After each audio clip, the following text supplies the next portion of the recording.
everyone, welcome back to my YouTube channel. For today's video, we will focus more on being an ESL teacher or being an online English teacher. Pag-usapan natin ngayon yung guidelines on how to be an effective English online teacher. This video is especially for those newbies or for those who are looking forward to working at home. So before we start this video, especially kung bago ka pa lang dito sa aking channel, please consider subscribing by hitting the subscribe button down below and click mo na rin yung notification bell for you to be notified, of course, for our next videos.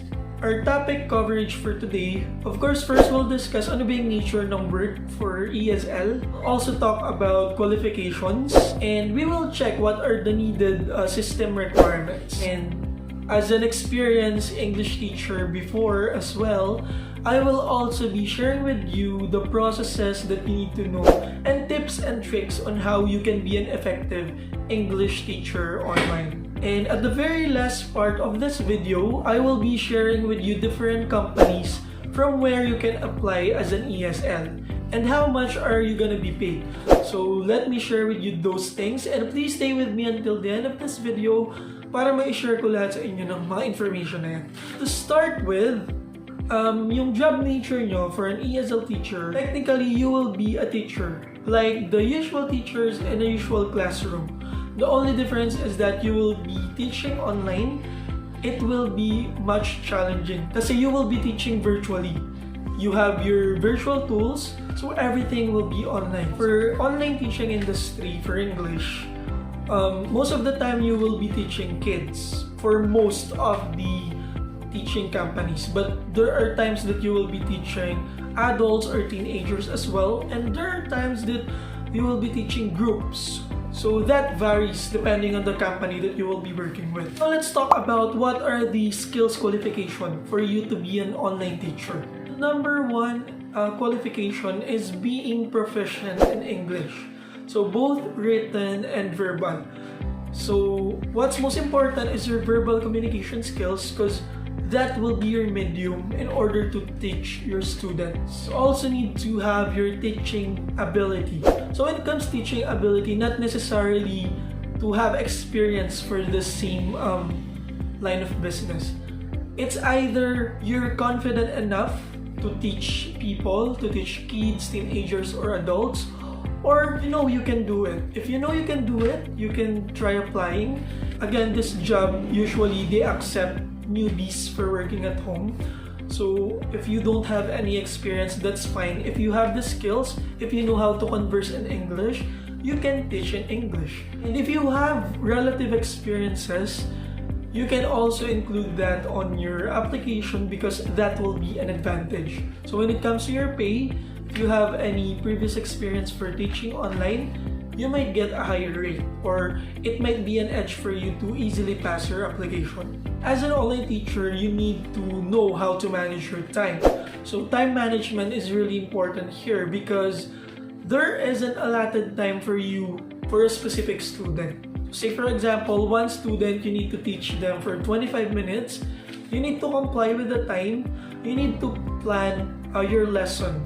That way, you're sure enough that you will be finishing the lesson in a timely manner. And then public speaking skills are also required because there are times that you will be teaching a group of students. You need to have confidence with yourself to be able to teach a group of students. And the most important skill that you need to have is, of course, your interpersonal or excellent interpersonal communication skills, because you will be dealing with different kind of people. When it comes to interpersonal communication, that's how you communicate with them, how you gain their attention, how you make them engage to each and every class. So you need to have your excellent interpersonal communication skills. So when it comes to system requirements or technical requirements, you need to have your headset with noise cancellation feature. You also need to have your webcam because most of the classes are through video classes,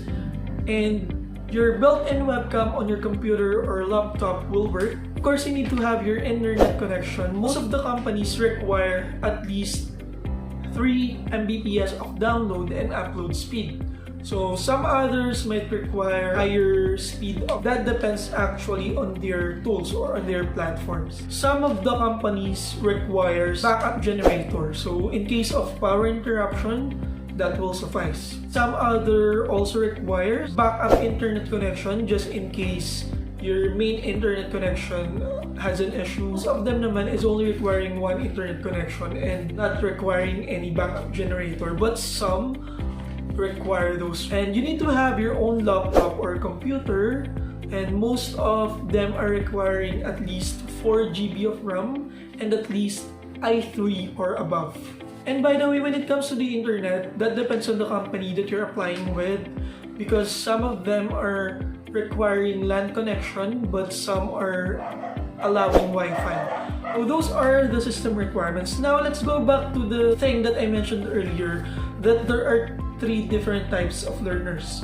So let me discuss that one by one. First, we have beginner students. So for beginners, these students are focused more on learning essential vocabulary such as family names, objects, basic adjectives, animals, or place names, etc.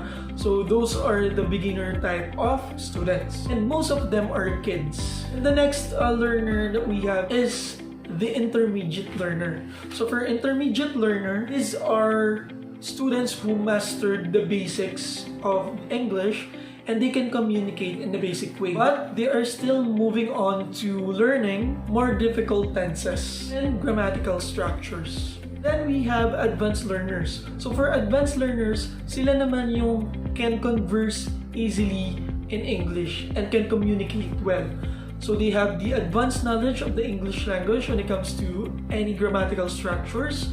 So those are the advanced learners. Those are the different types of students that you might be having, and you need to adjust your teaching skills or teaching styles when it comes to different type of students. So for ESL, most of your students might be beginners, but you will also encounter intermediate and advanced learners.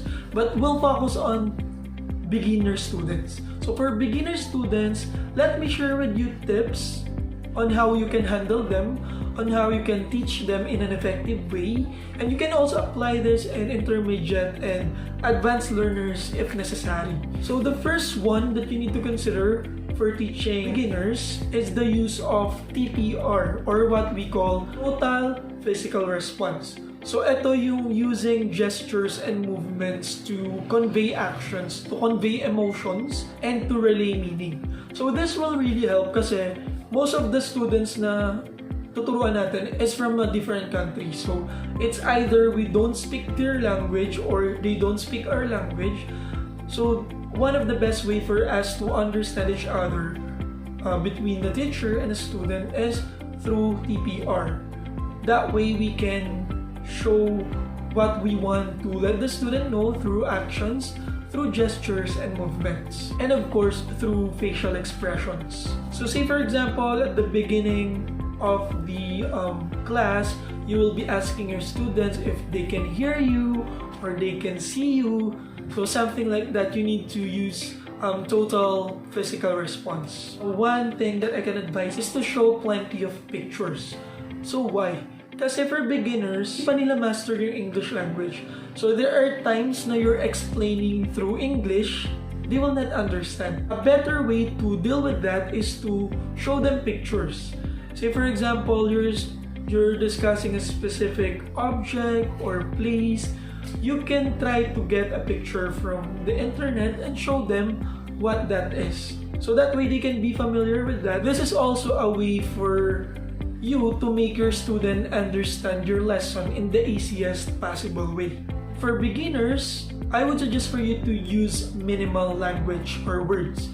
Kasi nga, if you're gonna use words all over the discussion for a beginner student, they might not be able to completely understand you kasi beginner pa nga lang sila, so wala pa silang major knowledge when it comes to English. So you need to use TPR, show pictures, and any other ways for them to understand your lesson.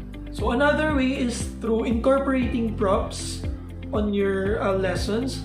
So for beginners kasi there are tendencies na mabobore sila kasi there are times na they will not understand what you're explaining in English. It's better to get their attention through using different props. So you can use a headdress, you can use flashcards or anything. So you can try to be creative and make use of necessary props. This is very important when it comes to teaching newbies or new students. So you need to avoid talking too fast. Kasi mahihirapan silang intindihan kung ano yung sinasabi mo. So you need to make sure that you're explaining things in a slow manner, in a way that your student can understand. And of course, you need to let your students speak. Hindi naman pwedeng ikaw lang yung nagsasalita all the time. It's a great learning environment if you will also let your students speak. Say for example, you're teaching them specific set of words. You can let them say those words right after you. You can let them spell that word. So you need to make sure that your student will perform in such activities. Those are the tips that I can give to you. When it comes to lesson plans, guys, so almost all of the companies already have their own lesson plans for each and every lessons. So for lesson plans, technically you're not required to create your own. You just need to study the assigned lesson plan for your students. That way, mas maging madali yung flow ng discussion. So now, let me share with you what are the suggested activities na pwede nyong ipagawa depending on the type of your student. Let's start with kids. What are the activities that I can suggest? Here are the activities that I can suggest na pwede nyong gawin for students who are kids. So the first one is learning a song together. So you can teach your student, kung bata yung student mo, you can teach them how to sing a song, like nursery songs, yung mga usual na kanta na kinakanta ng mga bata. Say for example, Twinkle Little Stars, so yung mga ganyang songs. You can teach them how to sing that song and you can sing the song together. You can also let them act out words, or in other terms, you can let them perform TPR with you.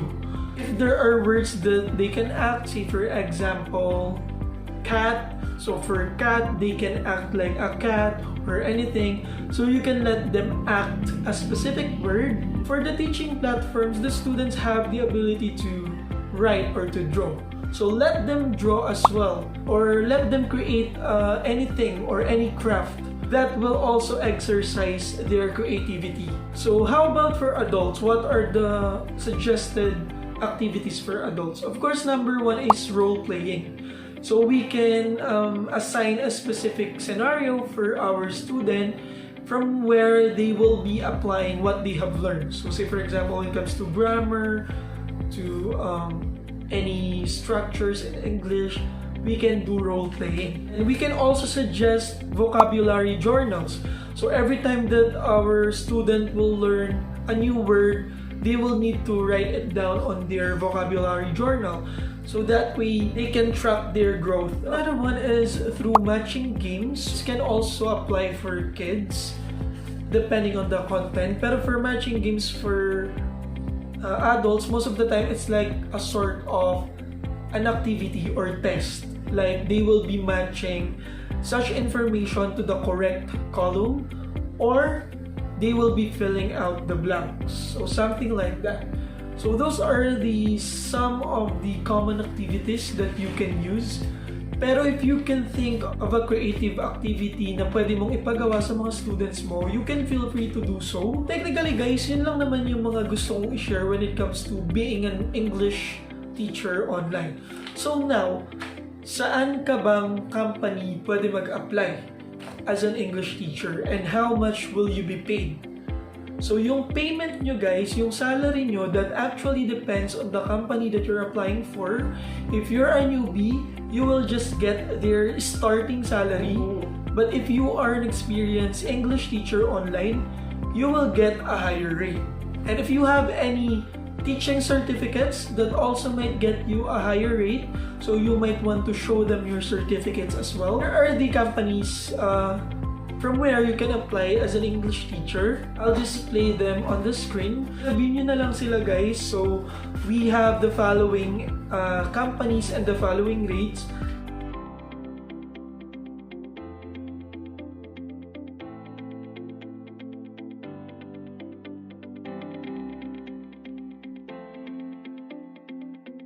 will be asking you to have an activity by yourself dyan sa end nyo. I want you guys to try to do a demo lesson. So, just pretend to have a student. So, kahit sarili nyo lang, just pretend to have a student and think of a specific topic, kahit anong topic when it comes to English, and then try to apply kung ano yung mga shinare ko sa inyo. Try to apply yung mga tips na shinare ko sa inyo and let's see kung magiging effective siya. Try to have an imaginary student and record yourself. And then after that, panoorin nyo, watch yourself and then rate yourself or judge yourself. How did you do in that specific demo? So if you can do that, that will serve as a practice for you. That will be all of the things that I want to share with you today, guys. If you have any questions, feel free to comment down below. I will make sure to answer those questions. If you have any insights, if you have any suggestions, comment nyo lang din yan. Or you can message me on my social media accounts. Yan muna for today, guys. Again, if bago ka pa lang dito, please consider subscribing by hitting the subscribe button down below. Click mo na rin yung notification bell for you to be updated and notified in our next videos. So, see you again in our next videos. Bye now!